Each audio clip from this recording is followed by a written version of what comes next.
So what's up guys, welcome back to my channel. आज के video में हम बात करेंगे मेजर शैतान सिंह के बारे में। मेजर शैतान सिंह एक वीर सैनिक थे जो अपनी बहादुरी और त्याग के लिए प्रसिद्ध हुए। उन्होंने अपनी सेना के साथियों का नेतृत्व किया और शत्रु के सामरिक हमलों का सामना किया। उनकी कहानी और उनकी वीरता आपको प्रभावित करेगी। चलिए वीडियो को स्टार्ट करते हैं और इस वीर सैनिक के बारे में और अधिक जानते हैं। मेजर शैतान सिंह भाटी का जन्म 1 दिसंबर 1924 को राजस्थान के फलौदी जिले के बंसार गांव के एक राजपूत परिवार में हुआ था। उनके पिता लेफ्टिनेंट कर्नल हेम सिंह थे, जिन्होंने प्रथम विश्व युद्ध के दौरान फ्रांस में भारतीय सेना के साथ सेवा की और ब्रिटिश सरकार द्वारा order of the British empire से सम्मानित किए गए। मेजर शैतान सिंह ने जोधपुर के राजपूत हाई स्कूल से अपनी मैट्रिक्स तक की पढ़ाई की। स्कूल में वह एक फुटबॉल खिलाड़ी के रूप में अपने कौशल के लिए जाने जाते थे। 1943 में स्कूल की पढ़ाई पूरी करने के बाद शैतान सिंह जसवंत कॉलेज गए। 1947 में ग्रेजुएशन किया। 1 अगस्त 1949 को वह एक अधिकारी के रूप में जोधपुर राज बलों में शामिल हो गए। जोधपुर की रियासत का भारत में विलय हो जाने के बाद उन्हें कुमाऊं रेजिमेंट में स्थानांतरित कर दिया गया। उन्होंने नागा हिल्स ऑपरेशन तथा 1961 में गोवा के भारत में विलय में हिस्सा लिया था। उन्होंने 11 जून 1962 को मेजर का पद ग्रहण किया। चीन का तिब्बत पे कब्जा करने के बाद से ही भारत चीन सीमा विवाद चल रहा है। चीन भारत की सीमाओं पे लगातार घुसपैठ की कोशिश कर रहा है। 1962 में भी चीन ने कुछ ऐसे ही इरादों से भारत पर हमला कर दिया। तब तत्कालीन प्रधानमंत्री जवाहरलाल नेहरू थे।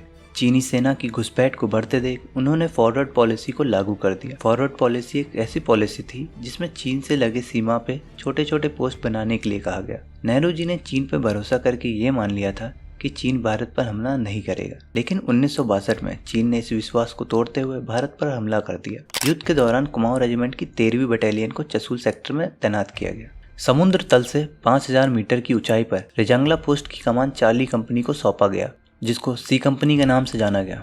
सी कंपनी में 120 सैनिक शामिल थे और इसका नेतृत्व मेजर शैतान सिंह ने किया था। एक तरफ चीन के 1300 से भी ज्यादा सैनिक और दूसरी तरफ भारत के 120 वीर जवान। इसमें से 47 जवान अही रेजिमेंट के वो जवान थे जिन्हें सीधा ट्रेनिंग के बाद लाया गया था। इन्होंने लद्दाख की बर्फीली ठंड और चलने वाली हवा का कभी अनुभव नहीं किया था। ठंडा इतना कि इंसान की हड्डियां तक गला दे, लेकिन भारतीय सेना को अपने जवानों पे पूरा भरोसा था। कुमाऊं रेजिमेंट के 120 जवानों के आगे इस ठंड का कोई असर नहीं दिख रहा था। अब जल्द ही मेजर शैतान सिंह को अनुभव हो गया था कि चीनी हमला करने वाले हैं। यह देख उन्होंने अपने सीनियर्स से ज्यादा सैनिकों की मांग की। सीनियर्स मदद करने में असमर्थ दिखे। यही नहीं, उन्होंने मेजर शैतान सिंह को कहा कि वह अपनी सेना लेकर पीछे हट जाए। इसके बाद मेजर शैतान सिंह ने अपने सैनिकों के साथ बैठक की। सभी सैनिकों ने भी कहा कि पीछे हटने का तो सवाल ही नहीं उठता, आखिरी दम तक दुश्मनों का सामना करेंगे। इतना सुनने के बाद मेजर शैतान सिंह ने भी सीनियर्स को संदेशा भिजवा दिया कि वह पीछे नहीं हटेंगे। तारीख 18 नवंबर 1962 सुबह 3:30 चीन की तरफ से कुछ हलचल नजर आई। मेजर शैतान सिंह को यह समझने में देर नहीं लगी कि ये चीनी सैनिक हैं और उन्होंने अपने जवानों को तुरंत ऑर्डर दिया कि जैसे ही दुश्मन की सेना की कार्रवाई शुरू हो, आप लोग भी उन पर टूट पड़ना। जहाँ एक समय बुद्ध की शांति छाई हुई थी, वहाँ अचानक दोनों तरफ से फायरिंग और गोला बारूद फेंके जाने लगे। दोनों तरफ से खूब फायरिंग हुई। देखते ही देखते चीनी सैनिकों की लाशों के ढेर बिछ गई। भारतीय सैनिक भले ही संख्या में कम थे, लेकिन उनके हौसले कमजोर नहीं पड़े। अब चीन की सारी कोशिशें विफल साबित होने लगी। उनको यह मालूम हो गया कि सामने से भारतीय सेना को हराना मुमकिन नहीं है। उन्होंने अपनी रणनीति बदलते हुए सुबह 5 बजे के करीब भारतीय बंकरों पर मोटार और रॉकेट से हमला करना शुरू कर दिया। इस हमले में भारतीय सेना के कई जवान वीरगति को प्राप्त हो गए। बचे हुए सैनिकों को अब यह मालूम चल चुका था कि आज उनका शहादत का दिन है। यह बात जानते हुए भी वे चीनियों को मुंहतोड़ जवाब दे रहे थे और जवानों का हौसला बढ़ाने के लिए मेजर शैतान सिंह एक बंकर से दूसरे बंकर लगातार जा रहे थे। बिना किसी सुरक्षा के एक बंकर से दूसरे बंकर तक जाने में मेजर शैतान सिंह को कई गोलियां लग गई। गोलियां लगने के बावजूद वह अपने सैनिकों का हौसला बढ़ाते रहे। शरीर में खून की कमी के चलते मेजर शैतान सिंह चक्कर खाते, गिरते, फिर उठते और दुश्मन सैनिकों पे गोलियां बरसाते। अब सी कंपनी के कई जवान शहीद हो चुके थे। मेजर शैतान सिंह ने जैसे चीनियों को आगे न बढ़ने देने की कसम खा ली थी। खून की कमी के चलते उनके शरीर ने भी उनका साथ देना बंद कर दिया था। उन्होंने एक साथी सिपाही की मदद से अपने पैरों में एक मशीन गन के ट्रिगर को एक रस्सी की मदद से बांध लिया और लगातार फायरिंग करते रहे।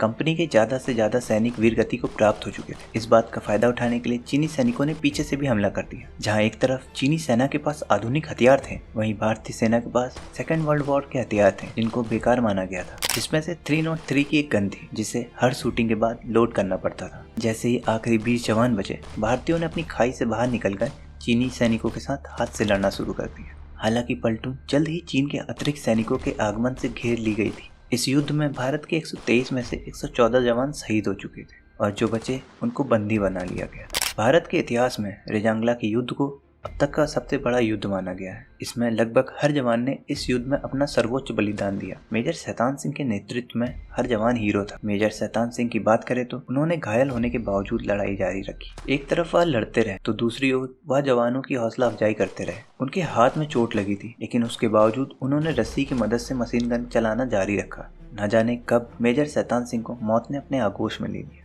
3 दिन बाद 21 नवंबर 1962 को चीन ने आखिरकार युद्ध रोक दिया। इसका नतीजा चीन को रेजांगला में अपने 1300 से भी अधिक सैनिकों को खोना पड़ा। जब बर्फ हटी तो भारतीय सेना ने अपने जवानों की तलाश शुरू की और यह देखा कि मेजर शैतान सिंह के एक हाथ ने मशीन गन को अभी भी थामा हुआ था और पैर से एक रस्सी दूसरी मशीन गन से बंधी हुई थी। शहीद हुए 114 जवानों की बॉडी भी वहीं मिली। किसी के हाथ में बंदूक थी तो किसी के कंधे पे बंदूक की बट। कोई भी सैनिक अपनी पोस्ट से नहीं हटा और अपने होते हुए एक भी चीनी सैनिक को घुसने नहीं दिया। मेजर शैतान सिंह के वीर गति को प्राप्त होने के बाद इनके पार्थिव शरीर को जोधपुर लाया गया और पूरे सैन्य सम्मान के साथ अंतिम संस्कार किया। मेजर शैतान सिंह भाटी के वीरता भरे देश प्रेम को सम्मान देते हुए भारत सरकार ने वर्ष 1963 में उन्हें मरणोपरांत परमवीर चक्र से सम्मानित किया। मेजर शैतान सिंह एक वीर योद्धा और एक सच्ची किस्मत के धनी थे। उनकी बहादुरी और साहस ने उन्हें एक असाधारण लेजेंड बना दिया। उन्होंने अपने देश के लिए जीवन की परिभाषा बदल दी और हम सभी के लिए एक प्रेरणा के स्रोत बने। उनकी वीरता और निष्ठा को हमारा सलाम। और इसी के साथ हम इस वीडियो को एंड करते हैं।